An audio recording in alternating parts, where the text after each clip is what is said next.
Hi there. 2016 was a year many of us would prefer to forget, and so we'll be celebrating the arrival of 2017 with fruitcake. And not just any fruitcake, we'll be making one of the most dangerous cakes in the world, Jamaican dark rum fruitcake. If the only kind of fruitcake you know are those disgusting candied blobs sold in supermarkets during the holiday season, then you owe it to yourself to give this a try.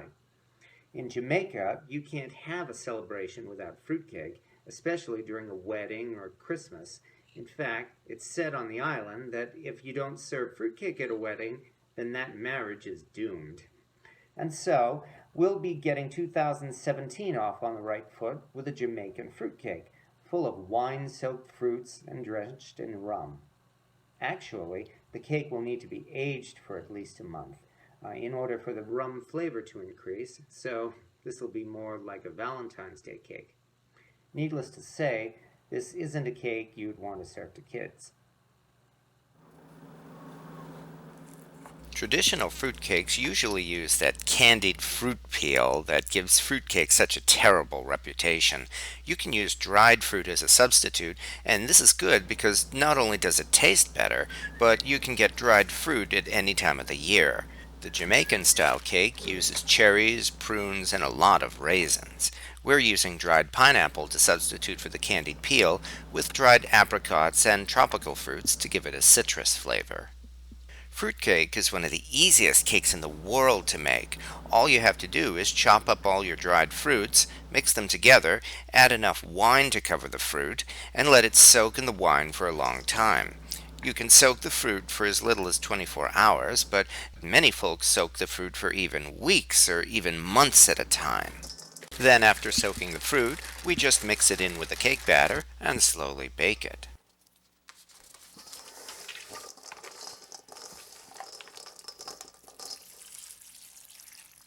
Pour in a bottle of port wine to soak the fruit, and add half a cup of rum for extra flavor.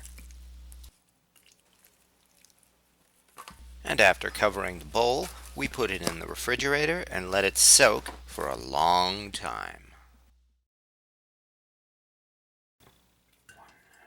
If there's one ingredient you'll always find in Caribbean dishes, it's the browning sauce.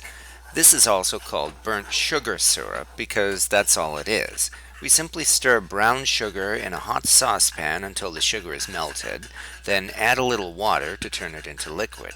This gives us a browning sauce with a bitter taste. However, I couldn't taste the bitterness at all when I used it in the cake.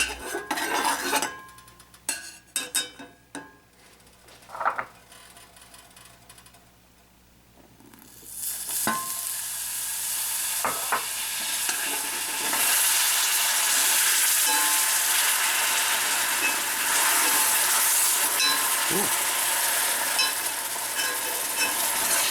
very hot steam.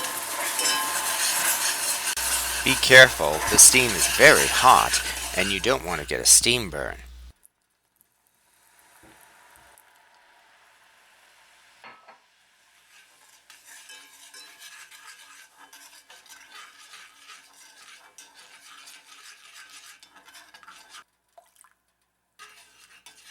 Once the browning has become a liquid, we pour it into a metal container.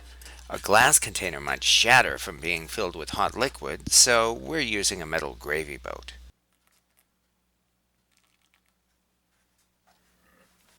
And now it's time to prepare the cake. This is the easy part because all we need to do now is mix together our ingredients using a pound of flour, then adding cinnamon, cloves, nutmeg, and ginger.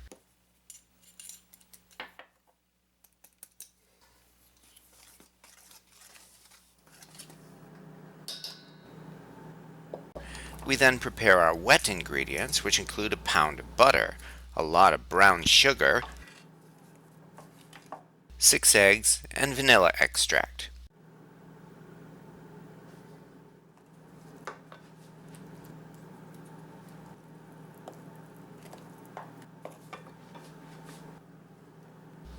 Mixing the wet ingredients into the dry ingredients doesn't look like a batter that's wet enough, but that's because it's now time to add our wine-soaked fruit.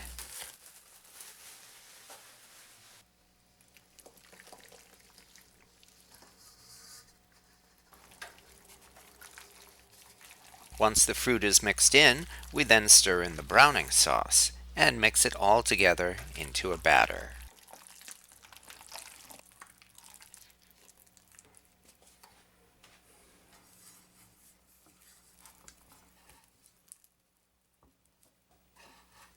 Like many traditional fruitcake mixes, this batter is very thick and heavy, and we need to scoop it in with a ladle.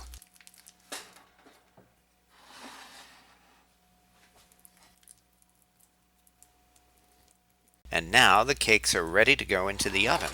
Because the batter is so thick, it needs to be baked for a long time at a low temperature to be sure it's thoroughly cooked without burning the outside.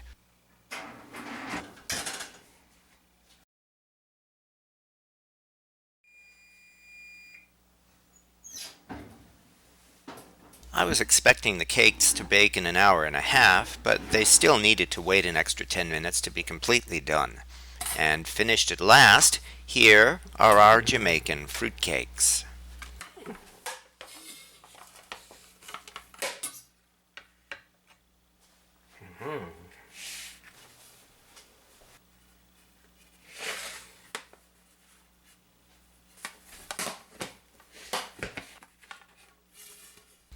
Now comes what may be the most important part, adding the rum and aging the cakes to get a good strong taste of rum. This simply involves adding at least half a cup of rum to each cake, then soaking a length of cheesecloth in rum.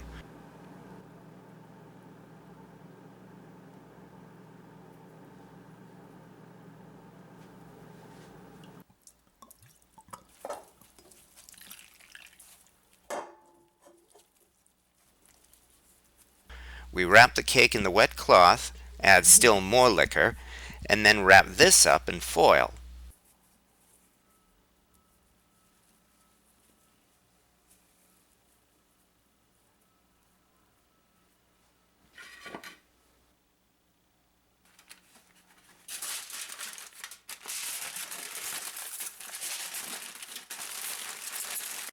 And finally, it goes into a plastic bag to avoid any accidents.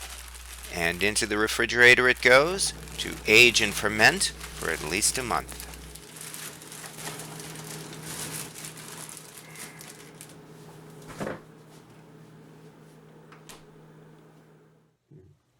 The cakes are aging in the refrigerator, and in about a month they'll be ready to serve.